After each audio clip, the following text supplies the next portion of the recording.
This is the Procedures Initiative. Welcome. I'm Chris Bean, and here with me is Chris Kent. Hello, Mr. Kent. Hello, sir. Today we're going to talk about email, the dreaded delivery system that bings and bonks and ruins your day because you're so overwhelmed with the number of emails that you get. We're going to try to give you perhaps a protocol or two to follow that would hopefully help you to claw your way out of the email black hole that most people are living in. And unfortunately, a lot of times those emails are things that we don't necessarily care about. Yes. But they exist because we allow them to. And I have the perfect solution to that. So email, perhaps once upon a time was the brand new cool thing that people were doing and everybody wanted it. And when we first established email as the delivery system for interoffice personnel type memos and conversations back and forth to people, perhaps that was beneficial and that was useful. And you could perhaps work in an environment where that is the protocol. You use email at work for work-specific things, and it is beneficial for you. And you don't send an email or get an email that isn't important to you. And if that's the case, wonderful. Your company, you yourself, your employees that work with you, set that up well. Good job. Unfortunately, most people don't live in that zone. Most people live in the zone where you have 10,000 unopened emails, and that red number is just there all the time, ever growing. And at some point, I would imagine it's going to go ... because it's going to run out of space to put numbers. Maybe you've gotten there. To me, that is email is a pet peeve of mine, and I've done this for a number of years now. I do not have any unopened emails. In fact, right now, I have a total of 2 emails in my inbox, and I have those 2 emails in there for specific reasons. All of the other ones are put in a folder or put somewhere else. And even in my deleted or archived, and we'll talk about perhaps a little bit of the difference between those, in my deleted or archived folders, there are 0 unopened emails. Every single email that I get, I open and I read and I do something with if there's something to be done with it. I even go out and subscribe to different email newsletters.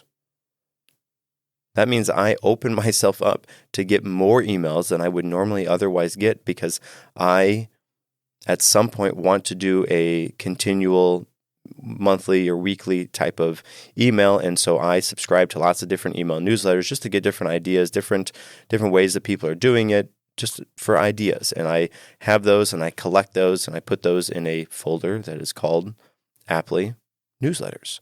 And so I have a collection of newsletters that I have gotten, that I've read through, that I organize into one folder in my email platform that's called newsletters.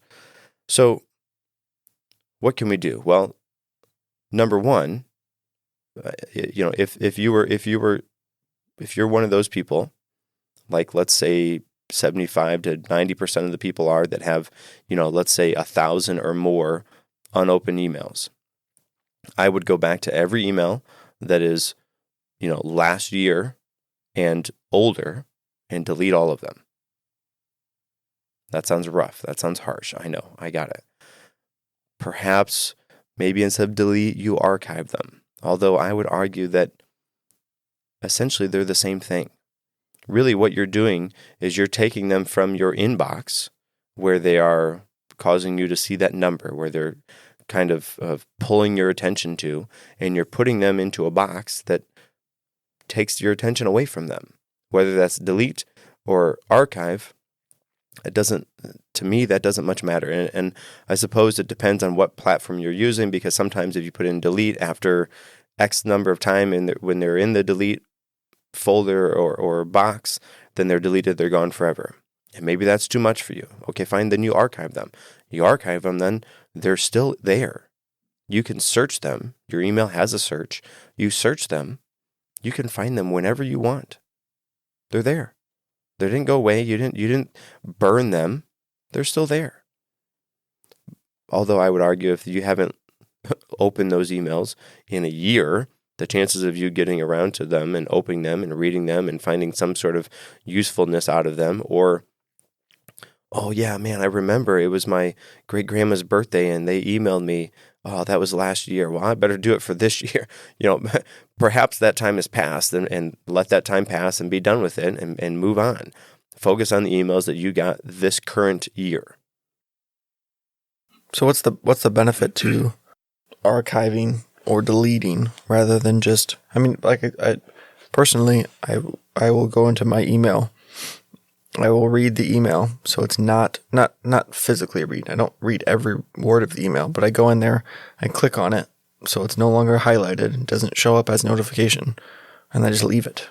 So my inbox has all the emails in it, but they're all red. And that to me is enough because I don't have that notification about it. And if I really care about it, then I'll spend time reading it or doing something with it. But what is the benefit to moving it somewhere else, do you think, rather than just quote unquote reading it or just, marking it as seen? Yeah. So for me, when I go to my inbox, if I have emails in my inbox, I know that they are there because I'm waiting on a package. They're there because I am waiting for correspondence or a email back from that person to have an interview or whatever. Essentially, I use my inbox as a active list. And so if I go to my email inbox and there's, 9 million emails in there, then I am under the impression that I am actively needing to do something with them. For me, once that action is done with them, then I move them to archive or delete. I on most of my emails, I do archive. There are a few different email inboxes that I have that are set to delete for specific reasons, and I'll talk about, I have a handful of different emails. I'll talk about that in a minute, but I use my inbox, and all of my emails go to one inbox. I use that as my, my sort of say marching orders or my actions that need to be taken on those on those emails. And so for me, if I have a zeroed out inbox, if there's nothing in my inbox, that I know all the actions that, perhaps people are waiting for me to get back to them or to do something with are done. For example, this week I had somebody email me that wanted a letter of recommendation. I got the email on Monday. I did the letter of recommendation, handed it to them on Tuesday. Then I closed out that email, put it in archive. That task, that process for me was done, and it's not in my inbox. So I use my inbox sort of like a task area, but also because I have, if I'm waiting for something to come in the mail, and if it's like an Amazon package, I don't necessarily leave those in there. But if it's a package that I'm waiting for a different company, then I'll leave it in there until I receive that item. Then once I receive it, then it's done. So maybe that's like it's a task list, but it's an active, it's a action needed type of list.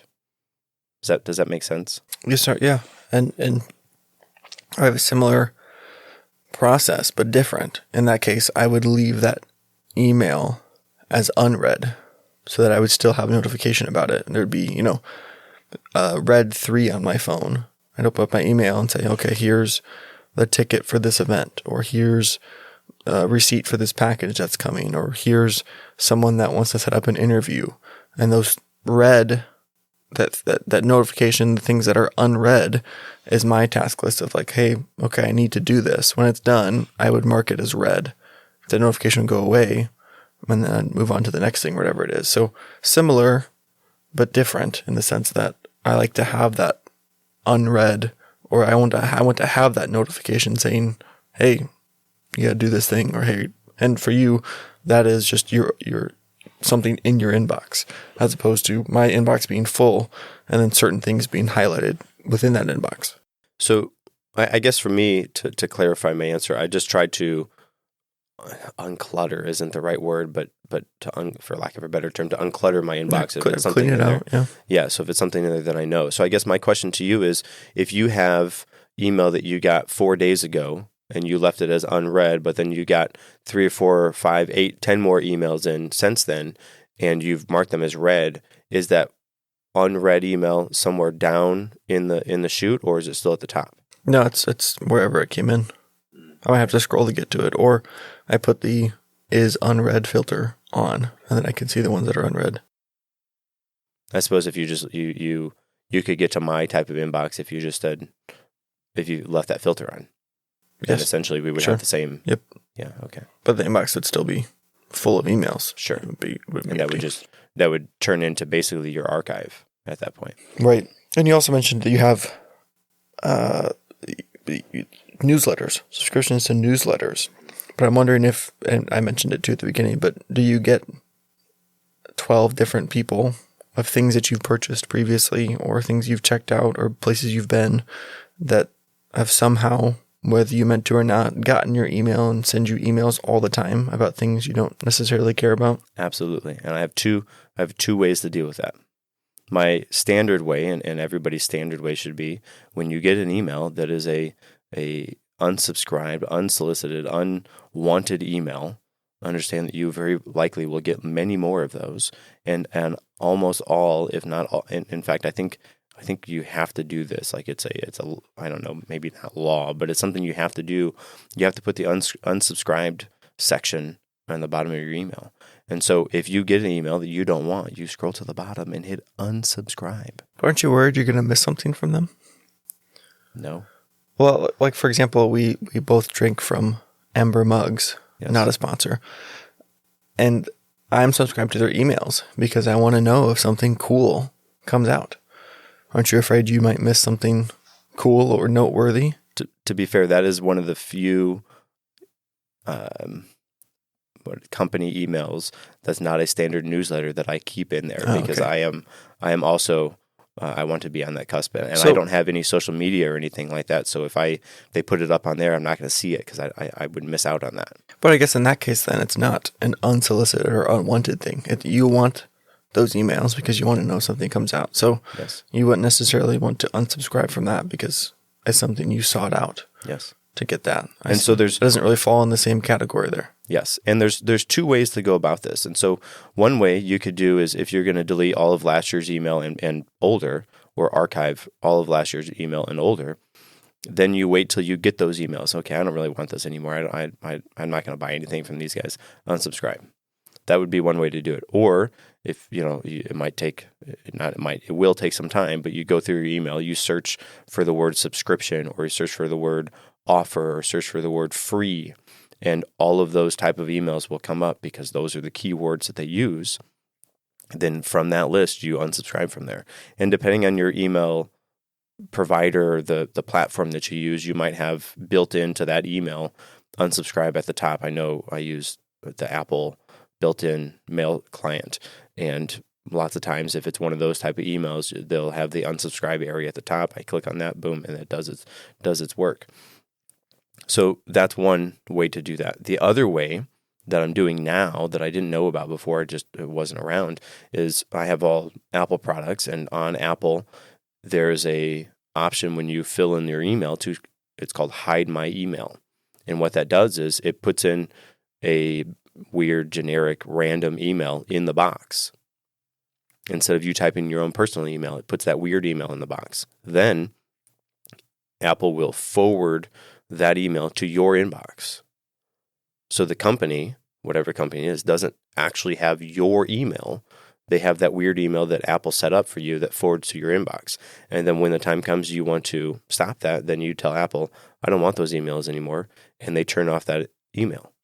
Then they cannot email you anymore because that company never had your actual email address, and you closed out the account on that fake, quote unquote, the Apple created email for you. That's my new way to do it, which I like that much better than otherwise. And then they're not also sending your email or selling your email to other people. Because that's the concern, right? Because the sheer number of companies that have that as their business model. They collect emails and they sell those from other people for profit, and that's a whole business that people do. And the fact that probably almost everybody, if not everybody's email is on that list somewhere that's getting sold and tossed back and forth to people.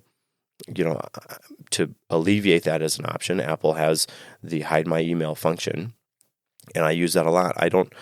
I used to be an Android user. To my knowledge, Google doesn't have something like that. Maybe they do. Maybe there's another service that you could get that would kind of work the same way. But for Apple users, you can, when it comes time to put in your email, just where you type up, where the keyboard comes up on the top there, it says hide my email. Click on that, it puts in some other email, and then Apple knows if that inbox gets an email, it forwards it to you. And then when the time comes, you want to turn it off, you turn it off. Nobody has your actual email, which is, that's definitely the way I do things now. So there are a few things that if I wanted to or whatever, if I believe enough in the company, or whatever it is, I'll put my actual email in. But 9 times out of 10, I'll use hide my email. So other than business, which we can get to in a little bit here, how often do you actually use your email, or how often is your email utilized, or let's just say how many times do you open your email a day? So I have my email not. What is it? It's I forget what it's called. Where it just gives me the notifications. It gives me a morning report and an evening report. So I have them all collect in the morning time. I'll get a selection of emails in a notification, and then at the ending of the day, the evening time, I'll get another notification that has my evening report. And so it collects all the emails from the end of the day and then the beginning of the day. And I don't have it beep or bonk or buzz or do any of that stuff throughout the day, because the sheer number of emails that people get throughout the day, your devices are going crazy. Let's say you get one every hour. Well, that's enough already, but factually it's more than one every hour. So I have it just separate those out, and then that gives me an opportunity in the morning to go through, do something with these emails, get them out, gone. In the evening time, do something with these emails and get them done. And I can schedule the time that I want that. Scheduled summary, I think, is what the actual term for that is. Sometimes throughout the day, if on lunchtime, if I have an opportunity, I will go to my email and check to make sure that there isn't anything pressing that needs to do for lunchtime, and then I go on. But most of the time, it's in the evening and it's in the morning, and I have the notifications turned off for that until those times throughout the day. So you really don't interact with it much. Maybe if you're waiting for something, or you're in the middle of a correspondence with someone, you might check it more often. But yes, other than that, you pretty much just do it twice a day. Yeah, and I would say, let's say on an average day, I get something like 7 emails. That's just personally, your personal email. No. So we have an email for this podcast. We have an email for the Martial Arts Teaching Tactics podcast, our previous project that we were on. I have an email for an upcoming podcast that I will be a part of. And then I have my personal email. So I have 4 emails. And across those 4 emails, I get about 7 emails a day. That's it. And so that, maybe on some days, on the weekends or on Fridays, because that's when lots of times the newsletters come in.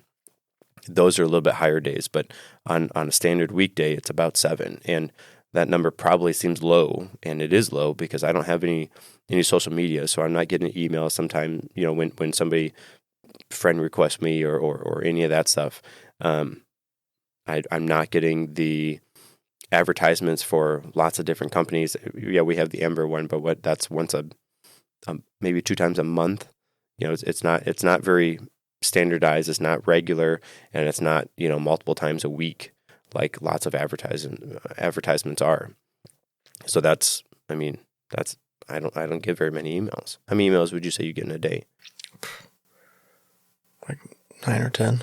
9 or 10. Okay, so that's not too bad. That's not too bad. But I used Google Gmail, Mm-hmm. and the way they categorize something, they have like important or promotions or social. I don't get notifications about promotions or social. I have the primary or the important notifications on, but the other stuff just goes into a folder that I can view later. So I'm not getting notifications for every single email I get. So it might even be more than that, but So the way that Google does that, Google sees that it's an email that's about, from Twitter, or Instagram, or some sort of social media, and so it just puts it in that folder by default. Is that how that works? oh, I don't know how it works. Oh, okay. But you don't. I don't know. It's not something you have to do. It does it automatically. Yes, sir. Okay. So that would be a good way to do it, I suppose. You have I don't even know what emails I'm getting until I open it up and look at it. So you have your email service provider just already select the, chunk down your inbox from the get-go, and then you don't have to deal with that. It does it for you. All those socials go to one, because I would imagine socials are probably the big part of what people are getting emails about. Most of my emails are promotions from companies that I've bought things or signed up for things before, and they're sending me emails that I haven't unsubscribed from because I feel like I'm going to miss something if I don't get their emails. And do you have a time that you go back through those promotions and you look at those? No. I mean, I'll go read them, but I'm not like checking through them. Usually what I do is I let the emails pile up, and then once a day or once every other day, I'll go read them and leave the ones unread I want to get back to, or mark as read the ones that I don't really care about. And that's when I'll kind of look through everything. Sure. Okay. So, I might have 50 emails or 72 emails by the time I go back and look through them. After a day? Well, not for that's like maybe 3. Oh, okay. 3 or 4 days or something there. But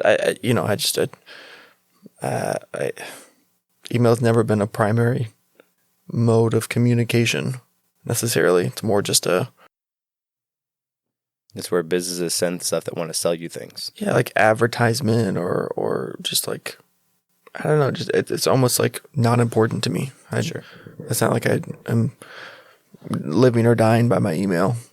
I have it because I feel like you need to have one, especially to sign up for things here and there. But well, that's so they can sell your email later on. Yeah, sure. So I guess for me, on that note, I guess I don't want to feel like I'm missing out on an email. There are a handful, let's say over the course of a month, there might be 3 or 4 emails that are actually important that I need to follow up on, that I need to respond back to, or factually give me something that I have to do. If I get a newsletter, okay, I read through those and I put those in a box. If I get hey, we shipped your product. Okay, great. I wait for that product. Okay, then I put it away. The majority of times that I'm getting emails that are like, hey, this is important, you have to do something with this, are factually fairly low. Perhaps that's how I function. That's how I have things set up for my life. Maybe more people have, actual frequent correspondence that you're doing with emails, or are not living or dying by your email, but are more, the email is a more important part for their day. I know tons of people that, hey, did you see that email I sent you? And for me, I see email as something that I do something with. I don't have a, gigantic list of unopened emails. I feel like I would be, crushed under the increasing weight of those, just one more and I'm going to topple over type of thing. So when I email somebody something, I often presume that they're not going to do anything with it because it's not there. And so if that's the case, I will, and even for work, most of the time if we send an email, we send a text message that's associated with that email. Hey, we just sent you, in the text message we'll say, hey, we just sent you a email. Make sure you go and check that out. And now I feel like in this day and age, you almost have to have some sort of follow-up. Hey, I just sent you an email. Be on the lookout for that. Like, check this. Otherwise it will get lost in the shuffle. You won't do anything with. Which is hard. Which is sad, I guess. I know I've given a few gift cards out, and I'll have it just scheduled and sent to that person's email. I'll have to make sure that I contact that person, right after that day, if not on that day, because I want to make sure that that gift card that I spent money for, that they're going to see and actually find and use. Otherwise, I just might as well not giving them a gift card, spent that money on myself instead. So email is tough. Email is tough. It does seem now in this day and age that email is almost specifically there, at least as it relates to us. Email is almost specifically there just for companies to say, hey, buy this, hey, buy this, hey, buy this, hey, buy. And to be fair, I have most of those turned off. Yeah, and I not that email is useless. In fact, the time I most use email is for work. And I feel like maybe email is a very useful business tool, and maybe not so much as a personal tool. And like you said, maybe in our lives or in our instances, that's the case. But we're talking about our personal emails, but shifting over to business, my business email, or the business email that I manage, is much more similar to the way that you manage your personal email, in the sense that an email comes in, I read it. If I need to do something with it, I'll do something with it.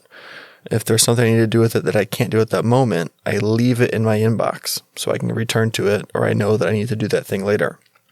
If I don't need to do anything with it, or I'm done with whatever I need to do with it, I'll move it to a specific folder. So this is this type of email. It's a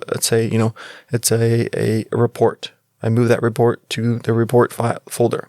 If it's a notification about a text message, I move that to the text message folder.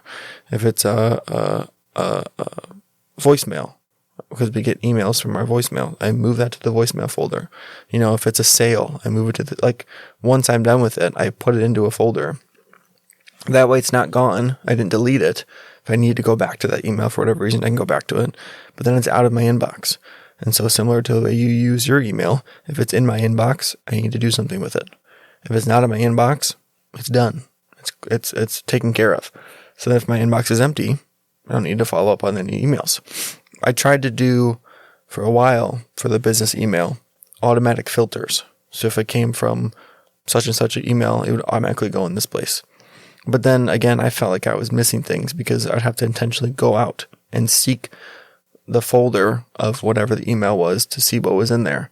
But the inbox, it's all in one place, and then I can decide where it goes once I'm done with it. And I find that way to be a little bit better. I feel like I have a little more control over where those emails go. So, even just as we're sitting talking about this, maybe I should start doing that to my personal email as well, because it works very good for the business email. And then I also know that I've interacted with what I need to interact with and taken care of what I need to take care of. Not that I get as many emails personally as I do for business, but that's definitely, I think, an important way, or a useful way, to kind of manage those business emails, which I think is probably one of the primary functions of email in my life, is to deal with businessy or business-related things when it's not a company messaging you about their new products or telling you about how they're saving the world in X, Y, or Z way. So, everything that you said about your personal email, I have a similar type system for a business email. I just don't do it for my own personal email. So we have multiple emails. How many emails do you have personally? I have a personal email. Just one? Yes, sir. Okay. And then you have one work email? Yes, sir. Okay. And then I have access to our 2 podcast emails, but right, okay. You typically I do. Look at those. I have those. They're both, those are also Gmail accounts. I have them on my Gmail app, but I have them turned off, which means I don't see the emails that come in from. If I want to see an email for this podcast, I'd have to go to manage accounts, turn on the Prestigious Initiative account to go look at it. So on my personal, like on my phone, I'm getting emails for me personally, Mr. Kent. But I have the option to go look at Prestigious Initiative emails or the Martial Arts Teaching Tactics emails. And I can go to those and look at if I want to. But I only have active on my phone at any given time really pretty much one email, mine, or if I want to go look at, if we're interacting with someone we want to work with for the podcast, I'll go turn on the email so I can interact with it, and then I'll go turn it off and then go back to my email. So they're on there, but really it's just mine, if that makes sense. I see. Yeah, I have all of my emails. They're all in my email client individually. And then I have one inbox that actually is everything. And that inbox that's everything is where I kind of not live my life at, but that's where I go to see those. And then, when I'm in there. That email wasn't life or death for you. Yeah, it's not. But when I go to check my email, I check it from the inbox, which is the inbox for all of my emails. Does it tell you which one it's sent to? That's a good question. Like if you look at it, do you know if it went to you, Mr. Bean, or to us at the Prestige Initiative? Well, I'm going to check right now. Live, yeah. Real time. Email check. The hard part is I'm in a focus mode right now, so I have it. Okay, here we go. Yeah, so I see the email. Yeah, so right at the top it says, the to line or like the byline, like who sent it to me, and then underneath it says to, and I can see who sent it to us or to what email it was sent to. I suppose that could be bigger, but I mean, it's there. I can see that, this one's for me, this one's for the Prestige Initiative, this one is for, whatever. I can tell right in there what area they, where it was sent to. And for me, I suppose I could have them all in their own individuals and check their own individuals, but that's more work. If I can have it all sent to one, then I just check it to one. I know, an email protocol that we use for work is RAD, which is read, archive, and delegate. So basically that means you read it, you do something with it right now, you archive it if it doesn't need anything done with it, or you're done with it, or you delegate it to whoever it needs to be delegated to. And one, extra piece to that isn't necessarily part of the acronym is snooze. And so let's say you have an email, you needed to have a correspondence with this person, so you sent them, your bit of the conversation. Then you're waiting for them waiting for, a response for them. That would be an opportunity that perhaps you would snooze that email. And maybe you would snooze it for a day or a week, or depending on, the timeline of when you're waiting to hear back from them. What that would do is that would remove it from your inbox. So, if that's the one email that you're waiting to hear back from, it would be snooze. It'd be hidden until they respond back to you, or until that time is up, then it comes back. And the benefit to that is then, it's not there in your inbox. It's not calling your attention because it's free and clear. It doesn't need anything else from you. Your part's done. You're waiting to hear back from them. Another snooze instance would be if you delegate it to somebody. Okay, I delegated this to John. Okay, great. I did it. I gave it to John. I want to be a part of it. I'm going to snooze it. I'll check back on it in a week. Okay, great. Then after that week time is up, it comes back. It dings like it's a new email. Okay, great. I'll see John. Oh, John's already had the conversation back and forth with this person 2 or 3 times. Good. Or not, then I can go and check on with John. Hey, John, what's going on with this with Sally? I gave you this email. Did you follow it up with them? What's the deal? What's going on? And I think perhaps that is a specific to work type function, the snooze. I don't know that personally the snooze is very beneficial. I haven't used a snooze in my own personal inbox. I use read and I archive, and I don't even know that I have used delegate in my own personally. Who am I going to delegate it to? I guess my future self. If it's an email for us here for the podcast, maybe I'll delegate it to you. But you have the same inbox that I have. So at that point, I just say, hey, there's an email in this inbox. Can we, what do you think for this or whatever? Not necessarily delegating, but it's part of the Prestige Initiative team's response to that individual or those people or whatever it is. So for a personal email, read, archive, RA would be this, which doesn't sound as cool as RAD. But delegate perhaps isn't something that personally you would do. Can you think of an instance where delegate would be a personal, responsibility to do? No, I mean, like you said, maybe just leave it in there, and then your future self deals with it later. But it's not like you're delegating someone else to do it, unless an email comes to you and somehow it's related to someone else. You need to send them that email or contact them. You're not. I suppose if I'm planning a family reunion, then maybe delegate would be part of that. And if for me, I think if that's going to be the case, I would be more apt to use a project for that type of instance and have that email linked to the project, because then it's multiple tasks that are in one. And to me, that's a project, not necessarily a one-time email that's then done. Maybe I'm thinking too much of that, but well, like you said, maybe it just doesn't happen much in your personal. It doesn't happen for me at all. So. Inbox. Yeah. Right. Yeah. So, I mean, after sitting down and talking about this, I think if we were to put it into simple terms, organize your inbox, manage your emails, declutter or clean up your inbox. And that's going to be a great way to not let those emails control you, but to kind of take control of them. Have a system in place where you can read and get rid of, or read and archive, or have a system in place that lets you know what you need to do with certain emails, or unsubscribe from emails you don't want to get or don't care about.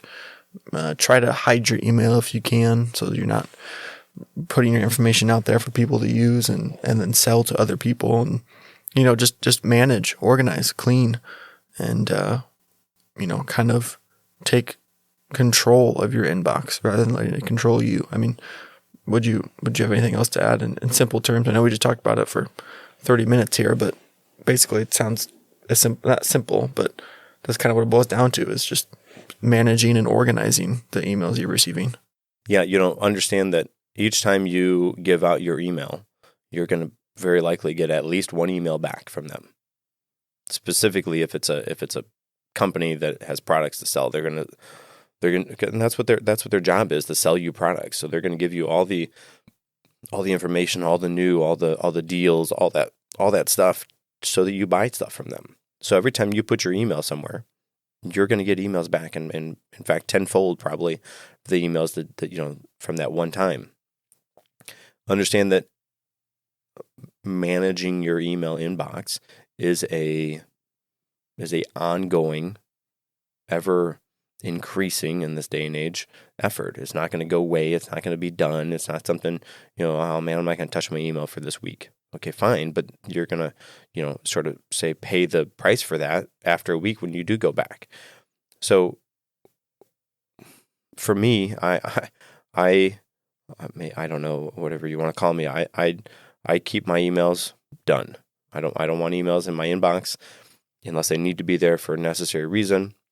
I don't want any unread emails. That's my protocol for emails. And again, I've done that for years now. And I talk to people and they think I'm weird because I don't have any unopened emails. Okay, well, if it's an email somebody sent to you, you probably should do something with it. Read it or archive it or delete it or whatever. Do something with it. Somebody sent that to you. Perhaps you got notification via email that your license for your car is going to expire, and that was, for whatever reason, the only way that they responded, or that that they notified you of that. You didn't know any other way. And if your email inbox is 8,000 emails, that's going to fall through the cracks. You're not even going to know that happened. Then you're going to be driving along. Boop. Okay, you got a ticket. Wow, man, I didn't even know. Well, it says here the state sent you an email. I don't check my email. Who does that? Well, maybe you should start, because then you don't have to pay for that fine. Again, that's a weird instance, but just do something with your email. Don't let it pile up. If somebody, understand that the reason you're getting those emails is because you gave people your email address. And basically what that means is you're saying, hey, give me some emails. Yeah, you know what? Bring them on. Give me some emails. I'm okay with that. That's what you're doing. As weird as it is, it's like, the vampire can't enter your home unless you invite it in. And so you are inviting whoever to send you emails. You're inviting them into your inbox. So just be careful about who you invite into your inbox and do something with those. Don't let them stack and pile up. If your protocol is to put them in a folder, all those socials go here, all the advertisements go here. Great, that's fine. Understand then is your inbox is the necessary important things. And then on a later day, if you wanted to go back through all those promotions or those social whatever, okay, great, you have those. If you get them all in your inbox and you archive them, you have them. You can still search for them. They're not gone forever. They're not deleted. They're still there. And even most of the time, you put them in trash, unless you have some sort of system set up that deletes them after a certain time, they'll still be there. You can search them. They'll always be there. So, just manage your email. Basically, understand email's there. It's a necessity that it's not going to go away, but do something with them. Don't let them pile up. Don't let them stack up. I think that's a good ending spot here. Yes, sir. Okay, good. Well, thanks for joining us. Until next time. Oh, you got something? Well, I assume, as probably everyone else does, you're still reading. I am. You're still studying Jordan Peterson's Maps of Meaning. I am still studying Jordan Peterson's Maps of Meaning. I guess, I am on page 200 or something, which is just about halfway. I have found via YouTube, he has all of the lectures up for that class that he taught. And I think there's 12 videos that are 2.5 hours each. And so I have started to when I can, go through and listen to his lecture on the book. I wish I should have known that he had those up there. I should have done that from the beginning, but I started now halfway through. So not that I'm going to stop studying the book and going through and do the lectures. I'm going to try to do both of them until I'm caught up with lectures where he's at. And then I can kind of, go with it. Then I can go with it. Yeah, I was going to say stone step, but that's not a term that people use. I can be in sync with the lecture and with the reading, which of course would be ideal. At some point, I'm sure that will happen. So not to say that I'm going to go any faster or slower now, but I am still going. I'm halfway-ish, close to halfway done with that book. Increasingly more insightful information is coming. I really like the myths that he is presenting, most of which are brand new to me. And then not just the myth that is interesting or the stories that are going there, but the concepts, the reasons why lots of these are similar, or the reasons why, this character, the Mother Earth, or all the chaos, the uncertainty, the unknown versus the known. All of these are basic stories that are everywhere in from whatever show you're watching or movie. They're all there. They're just in different amounts and different. The stories are tweaked a little bit different, but essentially that's these core story fundamentals that he's talking about, and then extrapolating out via the myths and legends that were talked about for so long, the oral traditions.